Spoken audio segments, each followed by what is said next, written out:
मोक्षशायीपद प्राप्ति कामनाय मोक्ष धेनु गोदानादि कर्मणि संगता सिद्ध्यर्थम पंचम दिन आरभ्य तनोदिन पर्यंतं प्रत्यकल्पजनित गरुण प्राणसारधार पाठकाराणि कर्मणि संगता सिद्ध्यर्थम संगता सिद्ध्यर्थम दशदानादि कर्मणि संगता सिद्ध्यर्थम अष्टदानादि अष्टमहादानादि कर्मणि संगता सिद्ध्यर्थम सांगता सिद्ध्यर्थम विष्णु साई पद प्राप्ति कामना विष्णु सुपस्कर विष्णु शय्यादान दानादि कर्म कर्तुं च कर्म प्रतिज्ञा संकल्प सहितस्य ब्राह्मण वर्णम युष्मान वयम वृणिमय छोडिदिनु दुईटा पैसा लिनु आछ नि कसैले दुईटा पैसा लगाएर त गुरुजीको हातमा अलि दोकान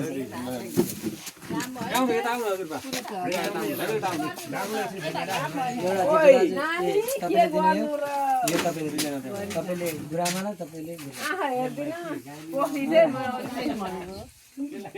के पोखी होइन केही बोकेको छैन यहाँ आउनु त यहाँ पूर्वपट्टि दियो बाल्न बाँकी छ ल दियो बालिहाल्नु ओम वर्धन हाले एकदम रेडी धुपबाती कान्छु कृष्णदेवी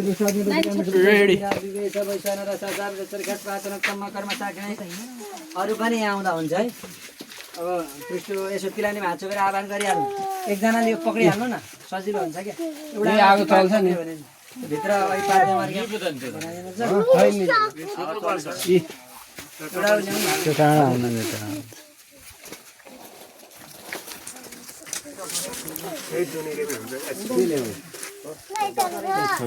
तिलानी हात गरेर आह्वान गर्नु आवाहनं समर्पयामि आसनं समर्पयामि ओम महादीपस्तनारायणाय नमः चन्दनक्षता फुल्यादि ओम कर्मसाक्षिणे दीपस्तनारायणाय नमः कर्मसाक्षिणे दीपस्तनारायण निधियो निम्ला है दीपस्तनारायणाय नमः फुल्ले राजन्ने शुभम भवतु कल्याणम आरोग्यम धन संपदा आत्मज्योति प्रकाशाय दीप ज्योतिर्नमस्ते दीप ज्योति परब्रह्म दीप ज्योति जनार्दन दीपो हरतु मे पापम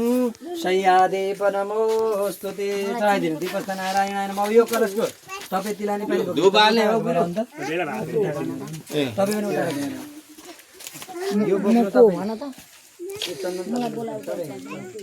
यो चन्दन यो यो बोक्नु आह्वान गर्ने आह्वान अगाडि लाग्यो आह्वानं समर्पयामि ओम प्रद्युम्नाय नमः पूजा गर्दै कलशको आह्वान गर्दैन वाद्यम हस्ते अलिकति आसमनि प्रदाचने पाए पञ्चमी सुब्रह्मण्यम ओ प्रद्युम्नाय यागा छया त्यस्तै अब प्रसन्न गर्दा प्रद्युम्नाय अनिरुद्धाय नमः यहाँ कलश उतापट्टि सबै पूजा गर्ने चन्दन छेता फुल्ली पूजा गर्ने कलशलाई आसनन्ते पादयोपाद्यम पूजा गर्ने नि आउने आज पादयोपाद्यम हस्ते अनि त्यसतिर के हुँदैन त्यही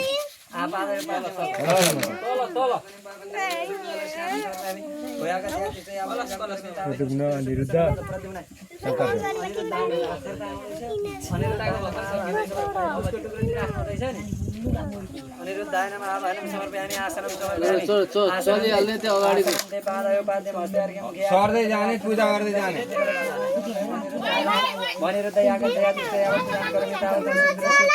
काका श्री फल देखिन त रोटी देखिन त कमजोर भयो कि भयाका चिया त्यस्तै यावत पूजा गरौँ तावत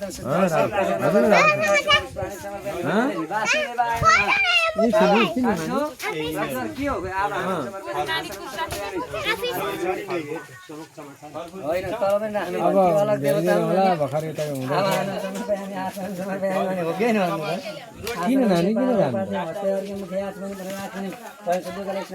बजिहाल्छ नि 2 बजे यहाँ आउने फुल्लिने नमस्कार गर्ने लक्ष्मीनारायणको स्वरूपमा सुन्दिने ल है सबैजनाले उतापट्टि गइहाल्ने लाइन हुने सट्टासँग बस्ने शान्ताकारं भुजगशयनं पद्मनाभं सुरेशं विश्वाधारं गगनसदृशं मेघवर्णं शुभाङ्गं लक्ष्मीकान्तं कमलनयनं योगविद्यानयनं वन्दे विष्णुं भगवानं सर्वलोकैकनाथं शशङ्खचक्रं सकिरीटकुण्डलं सफेदवस्त्रं सरसिरुहेक्षणं सारवक्षस्थलकौस्तुभस्त्रियं नमामि विष्णुं शिरसा चतुर्भुजं लक्ष्मीनारायणाभ्यां नमः सुपस्कर श्री लक्ष्मी नारायणाभ्याम नमो नमः यहाँ माथि चढाउँदाखेरि अक्षता चल्दैन तिलानी माचोको आह्वान गर्नु आह्वानं समर्पयामि लक्ष्मी नारायणाभ्याम नमः मनमनै ओम नमो भगवते वासुदेव हल्ला नगरिकन आह्वानं समर्पयामि आसनं समर्पयामि आसन राख्नुभयो दुईटा कुसका टुक्रा राखिदिनु आसनं समर्पयामि लक्ष्मी स्वरूप नारायण आसनं आसनान्ते त्यही जल 5 चोटि चढाउन भित्र रहन्छ पादयोपाद्यं जल स्नानं समर्पयामि हस्त अनुपर पादयोपाद्यं हस्ते अर्घ्य मुखे आचमनं प्रराचमनं भयपञ्चम शुद्ध जल स्नानं समर्पयामि भयागतया तिष्ठ यावत् पूजां करोमि तावतं सुस्थिरस्यु प्रसन्नो भरतभागन्नाक्षत पुष्पाणि समर्पयामि लक्ष्मी नारायणाभ्यां नमः। अब तिल जौले पूजा गरिदिनु। ओम